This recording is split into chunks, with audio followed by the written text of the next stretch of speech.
দর্শক, গোপালগঞ্জে গতকালকে যে ঘটনাটা ঘটল, সেই ঘটনার পরিপ্রেক্ষিতে এখন একটা বড় প্রশ্ন সামনে এসেছে।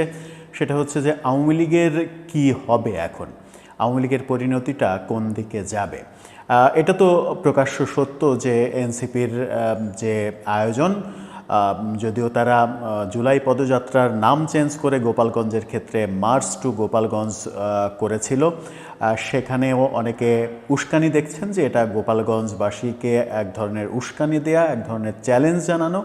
সেই চ্যালেঞ্জ জানানোর পরিপ্রেক্ষিতে গোপালগঞ্জবাসী পাল্টা চ্যালেঞ্জ দেখাতে গিয়েই উদ্ভূত পরিস্থিতি তৈরি হয়েছে।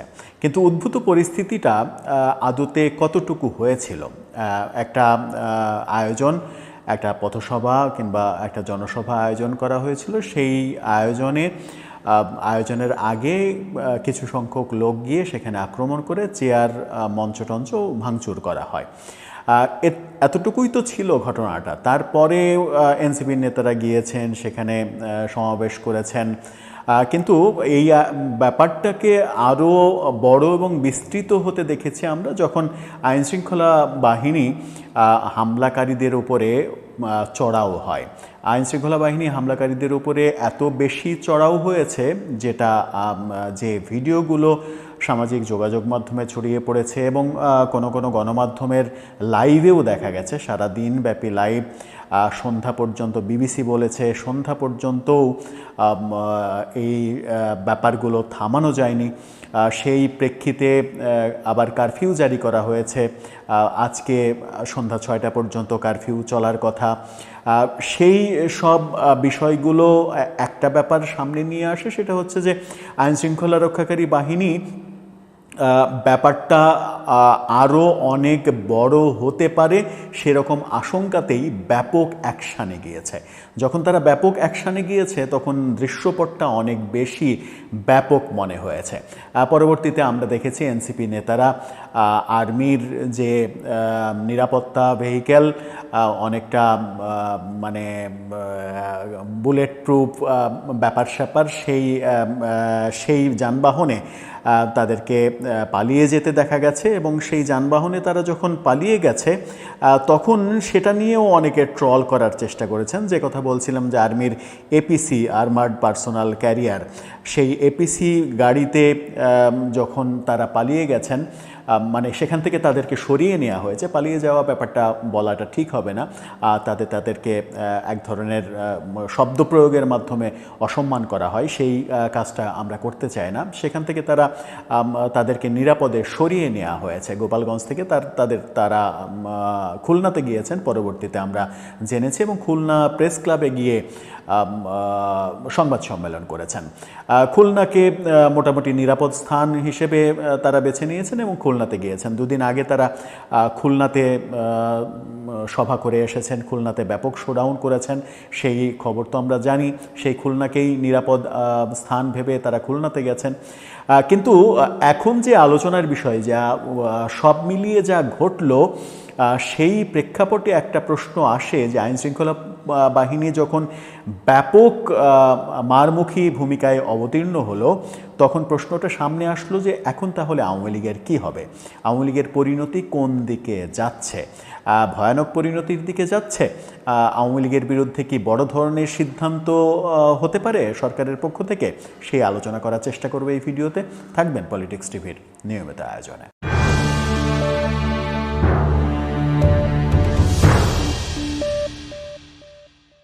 দর্শক, পলিটিক্স টিভির নিয়মিত ভিডিওগুলো স্পন্সর করছে প্রজাপতি.টিভি, নতুন ওটিটি প্ল্যাটফর্ম। আপনারা চাইলে ইউটিউবে, ফেসবুকে, ইনস্টাগ্রামে, টিকটকে দেখে নিতে পারেন। ডেসক্রিপশন বক্সে লিঙ্ক দেওয়া থাকবে, সেখান থেকেও আপনারা দেখে নিতে পারেন প্রজাপতির কার্যক্রম। বলছিলাম যে কথা, যে এখন আওয়ামী লীগের কী হবে, অনেক আলোচনা হচ্ছে। অনেক আলোচনার মধ্যে একটা আলোচনা রাজনৈতিক দলগুলোর মধ্যে হচ্ছে, যে আলোচনাটা বিএনপির দিক থেকে সব থেকে বেশি করা হচ্ছে, সেটা হচ্ছে যে জুলাই ঐক্য বিনষ্ট হওয়া, জুলাই ঐক্যকে বিনষ্ট করা, নানাভাবে বিভেদ সৃষ্টি করা, যার পরিণতি হচ্ছে গোপালগঞ্জের এই কাণ্ড। গোপালগঞ্জে এনসিপি যে আক্রান্ত হয়েছে, সেই আক্রান্ত হওয়ার মূল কারণ হচ্ছে জুলাই ঐক্যকে তারা বিনষ্ট করেছে। তারা জুলাই ঐক্যের মধ্যে ভাঙন সৃষ্টি করেছে এবং সেই ভাঙন সৃষ্টিতে সরকারেরও এক ধরনের কৌশল কাজ করেছে, এমনটা আলোচনায় চলে এসেছে। অর্থাৎ আজকে যে এনসিপি আক্রান্ত হলো, যদি সবাই এক জায়গায় থাকতো, সবাই যদি ঐক্যমতের মধ্যে থাকতো, তাহলে এই আক্রান্ত হওয়ার ঘটনাটা ঘটতো না। জামাতের পক্ষ থেকে বলা হয়েছে সবাইকে ঐক্যবদ্ধ থাকতে হবে, ঐক্যবদ্ধ থেকে মোকাবেলা করতে হবে। অর্থাৎ ঐক্যবদ্ধ না থাকলে, সবাই যদি জুলাই আন্দোলনের পক্ষে যারা ছিলেন তারা যদি ঐক্যবদ্ধ না থাকেন, তারা যদি বিচ্ছিন্ন হন, তাহলে তাদের শক্তি দিয়ে আওয়ামী লীগের সঙ্গে কুলিয়ে ওঠা যাবে না। মোদ্দা কথা এটাই বোঝায়। তার মানে হচ্ছে তাদের ঐক্যবদ্ধ থাকা ছাড়া উপায় থাকবে না। এনসিপি কি বিএনপির সঙ্গে ঐক্যবদ্ধ থাকবে? এনসিপি কি বিএনপির সঙ্গে যে বিভেদের রাজনীতিতে তারা চলে গেছে, সেই অবস্থান থেকে ফিরে আসবে? সেটাও একটা বড় বিষয়। আবার যখন দেখলাম যে এনসিপির শেষ পর্যন্ত নিরাপত্তা দাতা হিসেবে আবির্ভূত হতে হলো কিন্তু সেই সেনাবাহিনীকে, সেনাবাহিনীর বিশেষ গাড়িতেই তাদেরকে নিরাপদ আশ্রয়ে সরিয়ে নেওয়া হলো যখন তারা দীর্ঘ সময় এসপি অফিসে অবরুদ্ধ ছিল। যে সেনাবাহিনীর বিরুদ্ধে তারা এক নাগাড়ে বিষোদ্গার করে এসেছে, যে সেনাবাহিনী প্রধানকে নানাভাবে হেনস্থা করেছে, নানা বাজে কথা বলেছে এনসিপির নেতারা, সরকারের উপদেষ্টা আসিফ মাহমুদ সজীব ভুঁইয়া, সেনাবাহিনী প্রধানের বিপক্ষে এহেন বাজে কথা নেই যা তারা বলেননি। সেই সেনাবাহিনী শেষ পর্যন্ত এনসিপি নেতাদের দুর্যোগের মধ্য থেকে উদ্ধার করে নিরাপদ স্থানে নিয়ে গেল। এখন কি তাহলে সেনাবাহিনী সম্পর্কে তাদের ধারণা পাল্টে যাবে? সেনাবাহিনীর সঙ্গে তারা কি একাত্মতা প্রকাশ করবে? সেনাবাহিনীও একটা দৃষ্টান্ত স্থাপন করলো, এটা প্রমাণ করে ফেললো সেনাবাহিনী যে সেনাবাহিনীর বিরুদ্ধে তোমাদের যে অবস্থান, সেই অবস্থানটা আদতে ঠিক নয়। শেষ পর্যন্ত সেনাবাহিনীর সহযোগিতাতেই তোমাদের বিপদ থেকে উদ্ধার পেতে হলো। ব্যাপারটা সেরকমভাবে বিশ্লেষণ করলেও ভুল বলা যাবে না ব্যাপারটাকে। আবার কেউ কেউ বলছেন, কোনো রাজনৈতিক দল যেমন জাগপা সরাসরি দাবি করেই বসেছেন যে গোপালগঞ্জের নাম বদলে ফেলতে হবে, গোপালগঞ্জের নাম বদলে ফেলে আবু সাঈদগঞ্জ করতে হবে। অর্থাৎ এই জুলাই 16 তারিখে গত বছরে যে আবু সাঈদ শহীদ হয়েছিলেন জুলাই আন্দোলনে, যার মারা যাওয়ার পরেই মূলত আন্দোলনটা চাঙ্গা হতে থাকে, সেই আবু সাঈদের নামে গোপালগঞ্জের নাম করতে হবে আবু সাঈদগঞ্জ। এই আলোচনাও কিন্তু চলছে। এই আলোচনা কারো কাছে হাস্যকর মনে হবে, কারো কাছে বিরক্তিকর মনে হবে, কারো কাছে প্রচণ্ড ক্রোধের মনে হবে, হতেই পারে, বিভিন্ন ব্যক্তিভেদে বিভিন্ন রকম হতে পারে। পুলিশ প্রধান বিবিসির কাছে সাক্ষাৎকারে বলেছেন যে এই যে গোপালগঞ্জের যে ঘটনা, সেই গোপালগঞ্জের ঘটনায় কোনো ধরনের মরণঘাতী অস্ত্র ব্যবহার করা হয়নি। সরাসরি বলেছেন তিনি যে আমরা কোনো ধরনের মরণঘাতী অস্ত্র ব্যবহার করিনি বলেই এটা নিয়ন্ত্রণ করতে সময় লেগেছে, তারপরেও আমরা ধৈর্যের সঙ্গে এটাকে নিয়ন্ত্রণ করেছি। কিন্তু আমরা গণমাধ্যমে এবং সামাজিক যোগাযোগ মাধ্যমে ছড়িয়ে পড়া বহু ভিডিওতে দেখেছি যে আইনশৃঙ্খলা রক্ষাকারী বাহিনী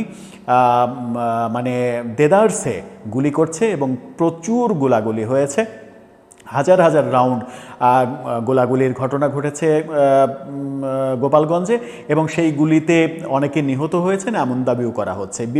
বিবিসি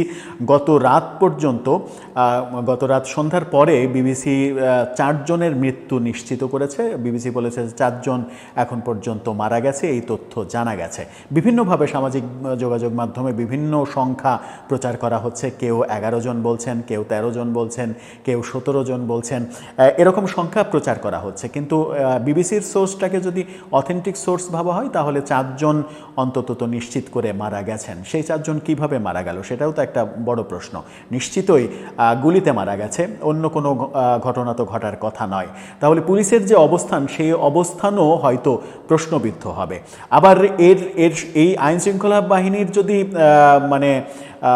মরণঘাতী অস্ত্র ব্যবহার করে জনগণকে দমানো কিংবা জনগণকে মারার এই ব্যাপারটা সত্যিই ঘটে থাকে, তাহলে সেটা আন্তর্জাতিকভাবে প্রশ্নবিদ্ধ হবে, কারণ জাতিসংঘের কাছে প্রশ্নবিদ্ধ হবে।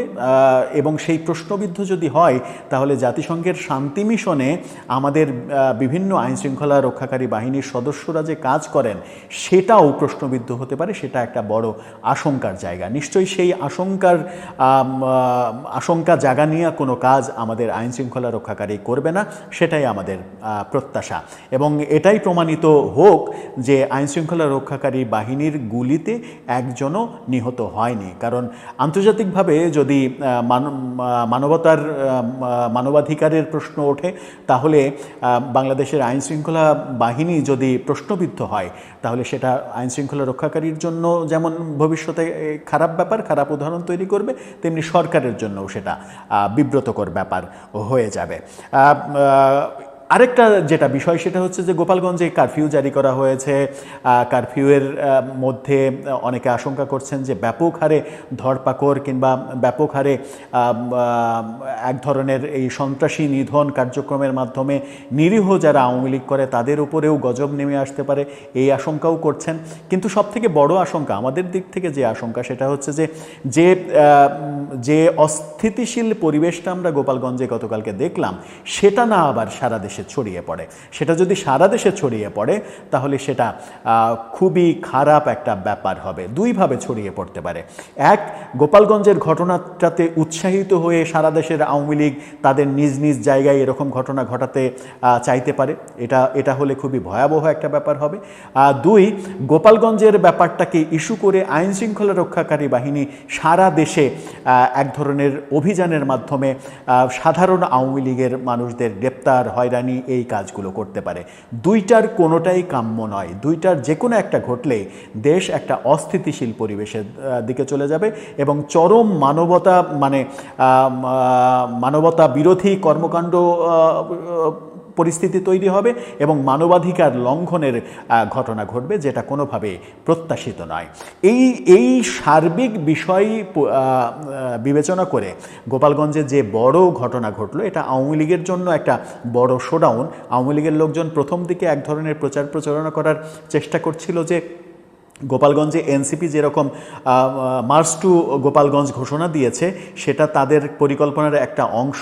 আর একটা অংশ হচ্ছে আওয়ামী লীগের জয় বাংলা মিছিল নিয়ে তাদের কিছু সাজানো লোকই আসবে, তাদেরকে আক্রমণ করবে যেন গোপালগঞ্জের পুরো আওয়ামী লীগকে দোষারোপ করা হয়। এরকম প্রচারণাও তারা করেছে। কিন্তু তাই যদি হয়ে থাকে তাহলে তো আমরা আইন শৃঙ্খলা রক্ষাকারী বাহিনীকে যেভাবে দমন করতে দেখেছি, যেভাবে গুলি চালাতে দেখেছি, এনসিপির সাজানো নাটক যদি হয়ে থাকে তাহলে সেইভাবে আইন শৃঙ্খলা বাহিনী সেইভাবে দমন কাজ করতো না কিংবা গুলি চালানোর ঘটনা ঘটাতো না। এটা এক ধরনের প্রচার। আওয়ামী লীগের লোকজন নিজেদের মতো করে যেভাবে প্রচার করে সেইভাবেই হয়তো প্রচার করেছে। কিন্তু সার্বিক বিষয় যেটা বললাম সেটা হচ্ছে যে গোপালগঞ্জে যে ঘটনাটা ঘটলো এই ঘটনার পরিপ্রেক্ষিতে এই ঘটনাটাকে ইস্যু করে যেমন আসিফ মাহমুদ সজীব ভুঁইয়া গতকালকে সামাজিক যোগাযোগ মাধ্যমে ফেসবুকে পোস্ট দিয়ে এক ধরনের হুমকি দিয়েছেন যে আওয়ামী লীগ সন্ত্রাসীদের ড্যাশ ড্যাশ ড্যাশ ভেঙে দেয়া হবে। এই যে একজন মন্ত্রী সমমর্যাদার মানুষের ফেসবুক পোস্ট যখন এরকম হয় তখন ভেবে নেওয়া যেতেই পারে যে সরকার হিংসাত্মক কোনো কর্মকাণ্ডে লিপ্ত হচ্ছে কিনা। যদি সেরকম কিছু হয়, গোপালগঞ্জের ব্যাপারটাকে ইস্যু করে যদি আরেকটা ব্যাপার, এর আগে আমরা যখন দেখেছি আওয়ামী লীগকে সাময়িকভাবে কার্যক্রম নিষিদ্ধ করা হয়েছে, এবার গোপালগঞ্জের ইস্যুটাকে কেন্দ্র করে কি আওয়ামী লীগকে চিরতরে নিষিদ্ধ করা সেই ঘটনার দিকে যাচ্ছে দেশ? সরকার কি সেই সিদ্ধান্ত নিতে চলেছে? সেরকম সিদ্ধান্ত নিয়ে ফেলবে? সরকারের সামনে একটা ইস্যু দরকার ছিল, সেই ইস্যুটা গোপালগঞ্জে তারা পেয়ে গেছে। এখন খুবই সহজ আওয়ামী লীগকে একটা মার্কা মারা সন্ত্রাসী সংগঠন, একটা সন্ত্রাসী দল হিসেবে আখ্যা দিয়ে তাদেরকে নিষিদ্ধ করে দেয়া, সেই পথে হাঁটবে সরকার। সেটা একটা বড় আলোচনা, সেটা একটা গুরুত্বপূর্ণ আলোচনা। কোনোটাই যে ঘটবে না সেটা গ্যারেন্টি দেয়া যায় না। অনেক কিছুই ঘটতে পারে, কারণ বাংলাদেশে তো সব কিছু আসলে স্বাভাবিকভাবে সব সময় চলে না, অস্বাভাবিকভাবেও কখনো কখনো অনেক কিছু চলে। বাংলাদেশে যে যখন ক্ষমতায় এসেছে সে তখন তার মতো করে সিচুয়েশনটাকে কন্ট্রোল করার জন্য তার মতো করে সিদ্ধান্ত নিয়েছে। আওয়ামী লীগ ক্ষমতায় থাকতে আমরা দেখেছি যে এই তো গত বছরেই জুলাই আন্দোলনের সময়ে তারা জামাত ইসলামকে নিষিদ্ধ করে দিয়েছিল, নির্বাহী ক্ষমতাতেই নিষিদ্ধ করে দিয়েছিল। এই সরকার ক্ষমতায় এসে নির্বাহী ক্ষমতাতেই আওয়ামী লীগের ছাত্রলীগকে নিষিদ্ধ করেছে, আওয়ামী লীগের কার্যক্রমের উপরে নিষেধাজ্ঞা জারি করেছে তারা আইন সংশোধন করে। তার মানে হচ্ছে যে সরকার চাইলে সব কিছুই করতে পারে, এটাই বাংলাদেশে প্রমাণিত সত্য।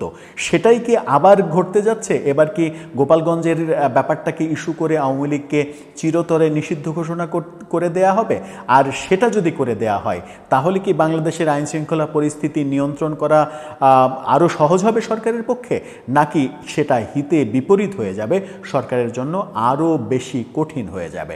দুটো আলোচনায় রয়েছে। দর্শক, আপনার কি মনে হয় শেষ পর্যন্ত সরকার কোন সিদ্ধান্তের দিকে যেতে পারে গোপালগঞ্জের ঘটনাকে কেন্দ্র করে?